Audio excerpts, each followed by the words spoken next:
الرحمن الرحیم السلام علیکم students and welcome to learning management system superior group of colleges. میں ہوں پروفیسر افتخار بٹ. آج ہم نے کمپیوٹر سائنسز پارٹ 2 کا لیکچر نمبر 8 ڈسکس کرنا ہے. گزشتہ لیکچر میں ہم data base system data base management system کے بارے میں ڈسکس کر چکے ہیں. آج ہم نے ان کے آبجیکٹیوز کو ڈسکس کرنا ہے، یعنی ڈیٹا بیس کے آبجیکٹیوز کیا ہیں اور ڈیٹا بیس مینجمنٹ سسٹم کے آبجیکٹیوز کیا ہیں.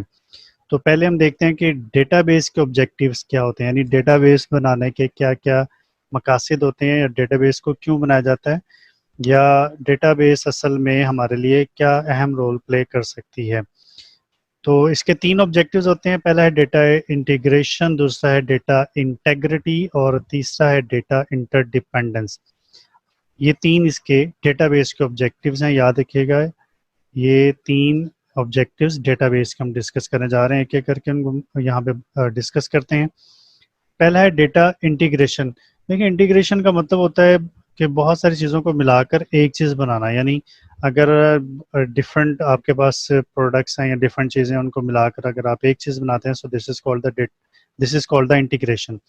تو ڈیٹا انٹیگریشن کا مطلب یہی ہوتا ہے کہ اگر آپ کا ڈیٹا ڈفرینٹ لوکیشنز پر یا ڈفرینٹ سورس پہ پڑا ہوا ہے یا ڈفرینٹ جو ہے وہ اسٹوریج میڈیا پہ موجود ہے، تو آپ نے ان سب کو ملا کر ایک جگہ پر انٹیگریٹ کرنا ہوتا ہے تاکہ یوزر کو اس کی ریکوائرمنٹ کے مطابق اس کا ریکارڈ یا رزلٹ دکھایا جا سکے. یہ ایک پکچر سے آپ کو بات واضح ہوگی کہ اگر آپ کا ڈیٹا یہاں پر ڈفرینٹ لوکیشنز پر موجود ہے یا ڈفرینٹ اسٹوریج پر موجود ہے، یہ ڈفرینٹ لوکیشنز ہیں جہاں پہ آپ نے ڈیٹا کو سٹور کیا ہوا ہے، ان تمام لوکیشن سے ڈیٹا کو ایک سینٹرل پلیس پہ سٹور کروایا جاتا ہے تاکہ جب کبھی یوزر یہاں سے ڈیٹا ایکسیس کرنا چاہے تو وہ ڈیٹا سینٹرلائزڈ موجود ہو اور یوزر کی ریکوائرمنٹ کے مطابق یہاں سے اس کو اس کا ڈیٹا مل سکے. تو اس کا مطلب یہ ہوا کہ whenever there is a need of the user to access the data، تو وہ اپنی ریکوائرمنٹ کے مطابق جو ڈیٹا ڈفرینٹ جگہوں پہ موجود ہوتا ہے اس کو ایک سینٹرل پلیس پہ لا کے اس کی ریکوائرمنٹ کے مطابق دکھایا جاتا ہے. ایک اور پکچر سے آپ کو مزید جو ہے وہ بات کلیئر ہو رہی ہوگی. جیسے آپ نے دیکھا ہوگا یہ جگسا پزل ہوتا ہے جس میں کہ ایک ہی پکچر کے ڈفرینٹ پارٹس ہوتے ہیں، ان کو ملا کر پھر ایک کمپلیٹ پکچر بنائی جاتی ہے. تو ڈیٹا انٹیگریشن کا مطلب بھی یہی ہوتا ہے کہ ڈفرینٹ سورسز پر، ڈفرینٹ لوکیشنز پر، ڈفرینٹ ڈیوائسز پہ آپ کا ڈیٹا پڑا ہوا ہے، اس کو آپ نے ایک سینٹرلائز پلیس میں لے کر آنا ہوتا ہے لاجیکلی، اور وہاں سے پھر یوزر کی ریکوائرمنٹ کے مطابق وہ ڈیٹا اس کو دکھانا ہوتا ہے. So it refers to centralisation of information, یعنی معلومات کا ایک مین یا سینٹرلائز پوائنٹ پہ سٹور کرنا. اس کے بعد ہے ڈیٹا انٹیگریٹی. انٹیگریٹی کا مطلب ہوتا ہے کوالٹی. اس کا مطلب ہے کہ ڈیٹا کی کریکٹنس اور کمپلیٹنس کو ڈیٹا انٹیگریٹی کہا جاتا ہے. یعنی اس کا مطلب یہ ہوا کہ ڈیٹا بیس میں کسی بھی طرح سے غلط ڈیٹا نہیں ہونا چاہیے، کیونکہ یہ ڈیٹا کی کوالٹی کو کہا جاتا ہے. اگر ڈیٹا بیس کے اندر ایرر آئے گا، کسی طرح سے غلط ڈیٹا سٹور ہوگا، تو ڈیٹا بیس اپنی انٹیگریٹی لاسٹ کر دیتی ہے. اس کا مطلب یہ ہے کہ ڈیٹا بیس ہمیشہ آپ کو کریکٹ ڈیٹا پرووائڈ کرتا ہے. آگے چل کے اس کے بارے میں ہم مزید ڈیٹیل میں ڈسکس کریں گے. تو اتنی بات آپ نے یاد رکھنی ہے کہ ڈیٹا انٹیگریٹی کا مطلب ہوتا ہے correctness and completeness of data in the data base, یعنی ڈیٹا بیس کے اندر کسی بھی طرح سے انکریکٹ یا انکمپلیٹ ڈیٹا نہیں ہونا چاہیے. ڈیٹا انٹر ڈیپینڈنس یہ اس کا تیسرا آبجیکٹیو ہے ڈیٹا بیس کا. اس کا مطلب یہ ہے کہ اگر فائل کا فارمیٹ چینج ہوتا ہے تو اس کے لیے ہمیں سارا جو ہے وہ سسٹم ری پروگرام کرنے کی ضرورت نہیں ہوتی. عام طور پہ دیکھا جاتا ہے کنونشنلی کہ اگر فائل فارمیٹ چینج ہوتا ہے تو ہمیں سب کچھ چینج کرنا پڑتا ہے، لیکن ڈیٹا بیس آپ کو یہ الاؤ کرتی ہے کہ اگر فائل فارمیٹ میں کچھ چینج آتا ہے تو ہمیں کسی بھی طرح سے سارے سسٹم کو ری پروگرام کرنے کی ضرورت نہیں ہوتی. ڈیٹا بیس آپ کے اس چینج کو ایکسیپٹ کرتا ہے. It allows program to be modified without reorganization of data. مثال کے طور پہ آپ ڈیٹا بیس میں پہلے اسٹوڈنٹس کے رول نمبرز کو 1 2 3 4 کے فارمیٹ میں سٹور کر رہے تھے، بعد میں آپ نے اس کے ساتھ کورس کا کوڈ بھی ایڈ کر دیا، کورس کا نام بھی ایڈ کر دیا، تو فائل کا فارمیٹ چینج ہو جاتا ہے. تو اس کے لیے پھر ہمیں سارے جو سسٹم ہے اس کو چینج کرنے کی ضرورت نہیں ہوتی. آپ کا دیکھیں ڈیٹا تو سارا ڈیٹا بیس کے اندر موجود ہوتا ہے. یہاں سے یوزر اپنی ریکوائرمنٹ کے مطابق ڈی بی ایم ایس کے تھرو ڈیٹا کو ڈیٹا بیس سے ایکسیس کرتا ہے.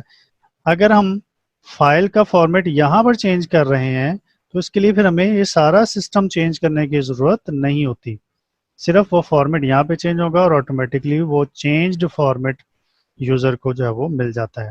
تو یہ 3 ہم نے آبجیکٹیوز ڈسکس کیے ہیں ڈیٹا بیس کے. اب دیکھتے ہیں کہ ڈیٹا بیس مینجمنٹ سسٹم کے کیا آبجیکٹیوز ہیں، یعنی ڈی بی ایم ایس کے آبجیکٹیوز کیا ہوتے ہیں. اس کے 4 آبجیکٹیوز ہیں. پہلا ہے شیئربلٹی، دوسرا ہے اویلیبلٹی، اور تیسرا ہے ایوالویبلٹی، اور چوتھا ہے ڈیٹا بیس انٹیگریٹی. یہ یاد رکھیے گا 4 objectives D B M S کے ہیں. اس سے پہلے ہم نے 3 آبجیکٹیوز پڑھے، وہ ڈیٹا بیس کے تھے. اب ایک ایک کر کے ان کو بھی ہم ڈسکس کر لیتے ہیں. شیئربلٹی اس کے نام سے ہی واضح ہو رہا ہے، شیئر کرنا، یعنی ڈی بی ایم ایس کے اندر یہ خاصیت ہوتی ہے کہ وہ ڈیٹا کو ڈفرینٹ یوزرز میں شیئر کروا سکے. اب ظاہری بات ہے جب آرگنائزیشن کے اندر ڈیٹا سٹور کیا جاتا ہے تو اس ڈیٹا کو بہت سارے یوزرز جو ہے وہ یوز کرنا چاہ رہے ہوتے ہیں.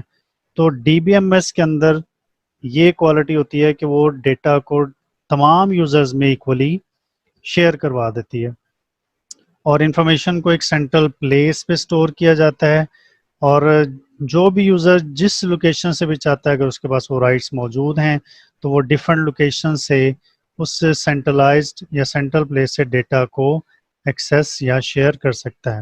اس کی چھوٹی سی اگزامپل میں آپ کو یوں دوں گا کہ جیسے بینک ہے، بینک نے اپنی ڈیٹا بیس میں تمام اکاؤنٹ ہولڈرز کا ڈیٹا سٹور کیا ہوا ہے. اب بینک نے پورے ملک میں ڈفرینٹ اے ٹی ایمس جو ہیں وہ پلیس کی ہوئی ہیں. اب پورے ملک کے اندر ان اے ٹی ایم سے وہ یوزرز جو بینک کے اکاؤنٹ ہولڈر ہوتے ہیں وہ جا کے اپنی انفارمیشن کو ایکسیس کر سکتے ہیں، اپنے اکاؤنٹ کا بیلنس چیک کر سکتے ہیں، کیش وڈرا کر سکتے ہیں، جو بھی ایکٹیویٹی پرفارم کرنا چاہتے ہیں وہ کر سکتے ہیں. تو اس کا مطلب ہے کہ ڈیٹا تمام یوزرز میں ایکولی شیئر ہوتا ہے according to their need, according to their rights. اس کے بعد ہے اویلیبلٹی. دیکھیں اس کے بھی نام سے بات بڑی واضح طور پہ سمجھ میں آ جاتی ہے. اویلیبلٹی کا مطلب ہوتا ہے اس کو کسی بھی ٹائم پہ موجود رہنا، فراہم کرنا، اویلیبل کرنا، دستیاب کرنا. ڈی بی ایم ایس جو بھی ڈیٹا یوزرز کو وہ چاہتا ہے ایزیلی اویلیبل کرتا ہے. اب جیسے دیکھیں آپ نے اپنا بینک کا اکاؤنٹ اس کا بیلنس چیک کرنا ہے تو آپ کسی بھی اے ٹی ایم سے جا کے، بینک کے اے ٹی ایم سے جا کے اپنا بیلنس چیک کر سکتے ہیں. اس کا مطلب ہے کہ ڈیٹا کسی بھی ٹائم پہ آپ کے لیے اس اے ٹی ایم کے اندر اویلیبل ہوتا ہے کہ آپ وہاں سے جا کے یا بینک کی کسی بھی برانچ میں جا کے آپ اپنے اکاؤنٹ کے بیلنس کو چیک کر سکتے ہیں. اس کا مطلب ہے ڈیٹا اویلیبل ہوتا ہے. جب بھی یوزر کو ضرورت پڑے گی ڈیٹا اس کے لیے اویلیبل کیا جاتا ہے، اور انفارمیشن کو یا ڈیٹا کو انشور کیا جاتا ہے کہ اس کی اویلیبلٹی کسی بھی وقت اگر یوزر کو چاہیے تو وہ موجود ہونی چاہیے. یعنی اس کا مطلب ہے کہ جب بھی یوزر کی ریکوائرمنٹ ہوگی، جب بھی یوزر چاہتا ہے اپنی اس انفارمیشن کو اس سے ڈی بی ایم ایس کے تھرو اویلیبل کر سکتا ہے، دیکھ سکتا ہے. ڈی بی ایم ایس کا یہ کام ہوتا ہے کہ وہ ڈیٹا کو یوزرز کے لیے اویلیبل کر سکے. ایوالویبلٹی. ایوالویبلٹی کا سمپل سا مطلب یہ ہوتا ہے جی کہ اگر کسی بھی طرح سے ڈیٹا یا ڈیٹا بیس میں یا اس کے اسٹرکچر میں کوئی چینج آتا ہے تو ڈیٹا بیس مینجمنٹ سسٹم اس چینج کو ایکسیپٹ کرے، چاہے وہ ٹیکنالوجیکل چینج ہے یا ایڈوانسمنٹ ہے یا یوزر کی ریکوائرمنٹ چینج ہوتی ہے. مثال کے طور پہ دیکھیں پہلے بینک اے ٹی ایمز کو آفر نہیں کر رہا تھا تو ڈیٹا ایکسیس کرنے کے لیے یوزرز کو اے ٹی ایمز کی بجائے بینک کی برانچ میں جا کے انفارمیشن لینی پڑتی تھی. اب بینک نے اے ٹی ایم انٹروڈیوس کروا دیا. اب اس کا مطلب یہ ہے کہ ٹیکنالوجی ایڈوانس ہو گئی. اب یوزر چاہے تو اے ٹی ایم سے جا کے بھی اپنا بیلنس چیک کر سکتا ہے. ٹیکنالوجی میں مزید ایڈوانسمنٹ یہ ہوتی ہے کہ بینک آن لائن بینکنگ کی جو ہے وہ فیسلٹی دے دیتا ہے. اب یوزر